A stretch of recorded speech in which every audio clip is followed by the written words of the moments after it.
Assalamualaikum warahmatullahi wabarakatuh. Alhamdulillah, alhamdulillahilladzi hadana li hada wa ma kunna liyahtadiya la an hadanallah.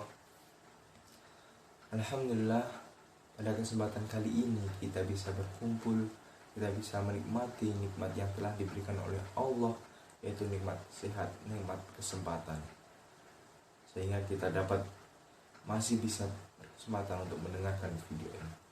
Sholawat besertakan salam semoga tetap tercurahkan kepada baginda Rasulullah SAW yang telah meninggalkan jejak kepada kita semua dua mujizat.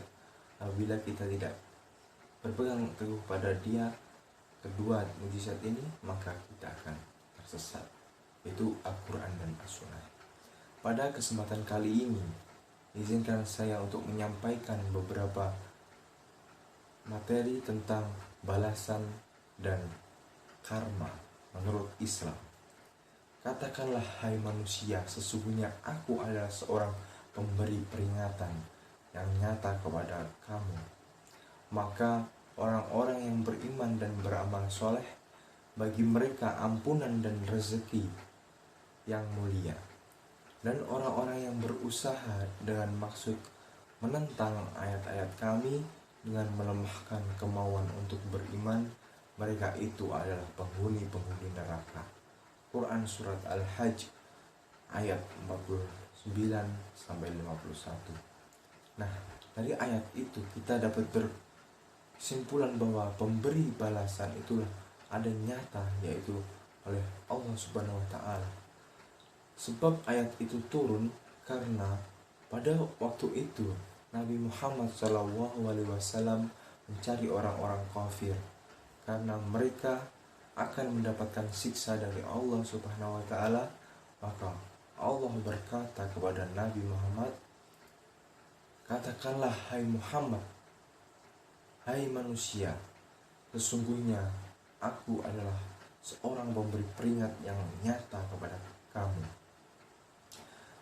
Dalam hadis itu menguatkan tentang ayat dalam surat Al-Hajj tadi, yaitu bahwasannya setiap perbuatan yang kita lakukan, baik maupun buruk, itu pasti akan mendapatkan balasan.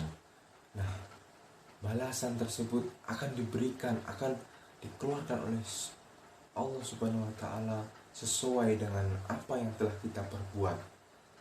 Dalam tafsir Ar-Razi dijelaskan bahwa maksud dari ayat Al-Hajj tadi adalah Allah menjelaskan kepada Rasulullah SAW untuk mengatakan kepada orang-orang musyrik bahwa aku Muhammad adalah pemberi peringatan yang jelas dengan menyampaikan semua ancaman dan janji Allah Subhanahu wa Ta'ala.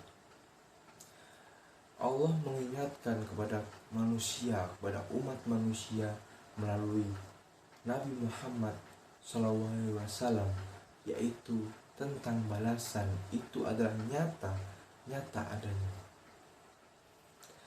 Kemudian lanjutan dari ayat di atas itu menyebutkan dua sifat secara bergandengan, yaitu iman dan amal soleh. Hal ini menunjukkan bahwa amal soleh adalah sesuatu yang berada di luar dari iman, yang masuk di dalam pengertian adalah segala sesuatu yang wajib kita yakini dengan hati, yang dibenarkan dengan lisan. Sedangkan yang masuk di dalam pengertian amal soleh adalah menjalankan segala sesuatu dengan wajib, dan apabila kita meninggalkannya itu ada dilarang, perbuatan yang tercela. Kemudian Allah Subhanahu wa Ta'ala menjelaskan dengan menyebutkan secara berbarengan, yaitu ampunan dan rezeki yang mulia.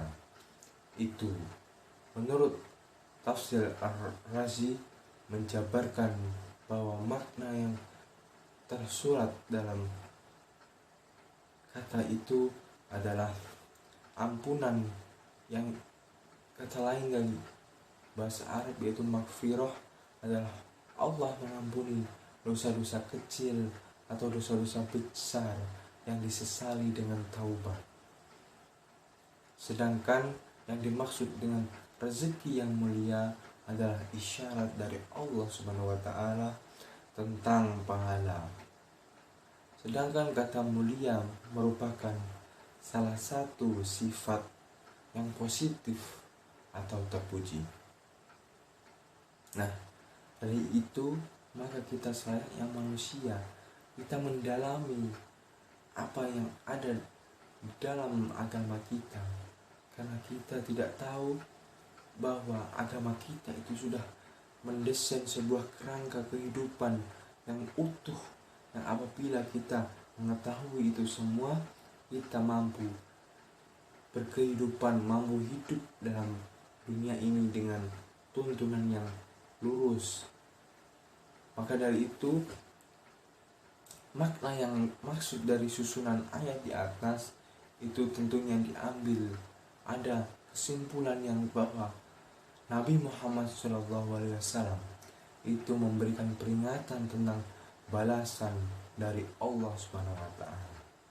Baik janji-janji Allah yang berupa nikmat, hal-hal yang positif maupun hal-hal yang berbentuk peringatan ataupun ancaman-ancamannya. Seperti contoh pada ayat di atas ini, pada Al-Hajj, Allah akan memberikan balasan pada orang yang beriman dengan meyakini segala sesuatu yang wajib dan membenarkan dengan lisan, serta menjalankan segala sesuatu yang wajib dan meninggalkan segala sesuatu yang dilarang, dengan balasan berupa maghfirah atau ampunan, serta dilapangkan rezekinya. Begitu juga sebaliknya. Maka itulah teman-teman, kita sebagai manusia tidak luput yang dari namanya salah dan dosa. Maka dari itu kita harus sering mengingat dan mengintrospeksi diri kita supaya kita tidak lalai dengan kefanaan dunia yang ada di dunia ini.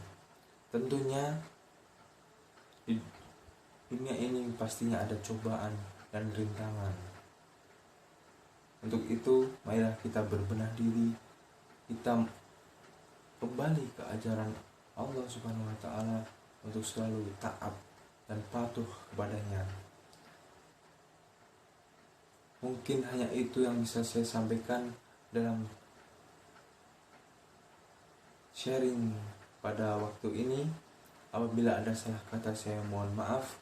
Terima kasih. Syukron kasiron. Wassalamualaikum warahmatullahi wabarakatuh.